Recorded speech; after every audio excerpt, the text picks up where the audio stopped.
That's the Byrd-Bar.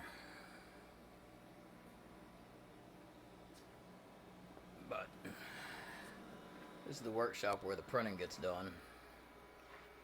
Got some black lights on in here, so everything looks really bright. Shelves look like they got lights on them, but that's just paint. But watch this. Boom! Automatic lights.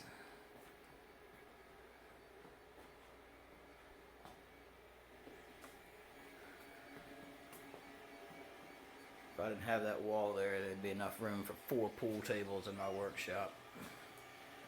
And there's the printer. I'm printing a box. It's going to have black on the outside, red on the inside, and then a blue wall.